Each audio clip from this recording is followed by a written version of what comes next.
कार्तिक मास व्रत कथा महात्म्य दूसरा अध्याय। कार्तिक मास व्रत कथा के दूसरे अध्याय में भगवान श्री सूत जी नारद जी को आगे बताते हैं कि भगवान कृष्ण ने बताया कि जब गुणवती के पति को राक्षसों द्वारा मार दिया गया तो वे बहुत दुखी हुई।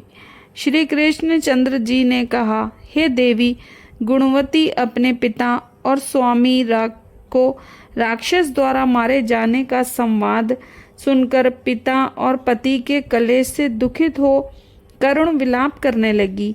हाय नाथ, हाय पिता, हमको त्याग कर तुम कहाँ चले गए? मैं अकेली कन्या हूँ, आप लोगों के बिना असहनीय हूँ। अब मैं क्या करूँ? अब मेरे भोजन और वस्त्र आदि की व्यवस्था कौन करेगा? घर में स्नेह पूर्वक पालन पोषण कौन करेगा? मैं कुछ भी नहीं कर सकती। मुझ विधवा की रक्षा कौन करेगा? मैं मूर्खा कहाँ जाऊँ? कौन मेरे दुख को दूर करेगा?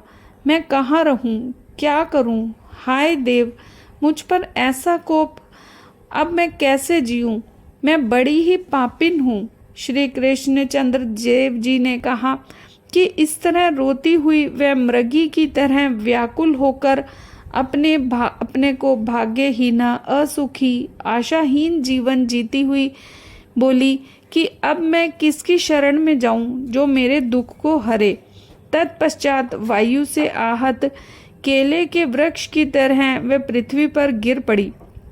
अधिक देर बाद होश में आई, फिर भी अत्यंत करुण विलाप कर बहुत विकल होकर शोक महासागर में डूब गई। अपने घर की सारी वस्तुएं बेचकर सावधानी के साथ उसने अपने पिता और पति की यथाशक्ति श्राद्ध आदि क्रिया की। उसके पश्चात उसी पुरी में निवास करती हुई वह विष्णु भगवान की भक्ति में तत्पर होकर शुद्ध और शांत भाव से अपनी इंद्रियों को अपने वश में करके वहीं रहने लगी। उसने जन्म से लेकर मरण तक एकादशी का व्रत तथा कार्तिक मास का विधिवत सेवन किया। हे प्रिय, ये दोनों एकादशी और कार्तिक व्रत हमें बड़े ही प्रिय हैं। भुक्ति, मुक्ति, पुत्र तथा संपत्ति को देने वाले परम पवित्र हैं। जो मनुष्य तुला की संक्रांति में रहते हुए कार्तिक मास में प्रातः काल में स्नान करते हैं, वे चाहे पापी ही हों तो भी वे पापों से मुक्त हो जाते हैं। जो मनुष्य कार्तिक स्नान, जागरण, दीपदान तथा तुलसी के वृक्ष की रक्षा करते हैं, वे साक्षात विष्णु भगवान के तुल्य है।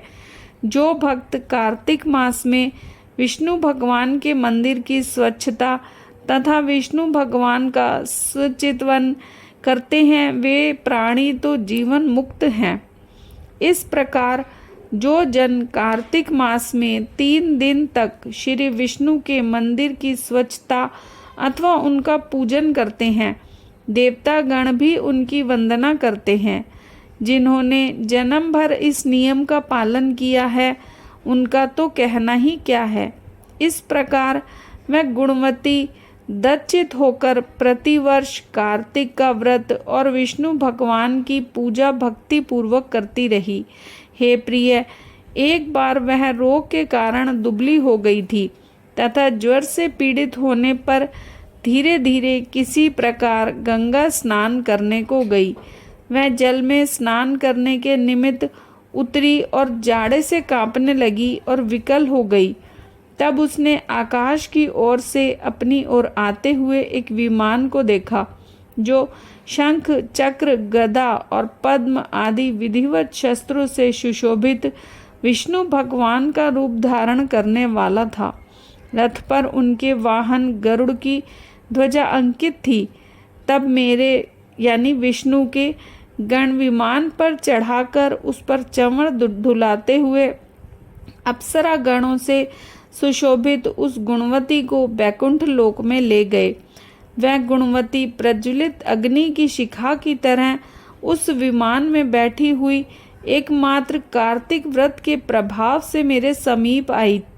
इसके अनंतर जब ब्रह्मादिक देवताओं के प्रार्थना करने पर मैं इस मानव लोक में आया तब मेरे गण भी मेरे साथ आए। हे भामिनी, ये समस्त यादव मेरे ही गण हैं। देव शर्मा नामक विप्र जो पूर्व जन्म में तुम्हारा पिता था, वही इस जन्म में सत्रजीत होकर यहाँ है। जो पूर्व जन्म में तुम्हारे पति चंद्र शर्मा थे, वही अक्रूर हुए। और हे भामिनी, तू ही वह गुणवती है। कार्तिक व्रत के पुण्य से ही तू मुझे अति प्यारी है।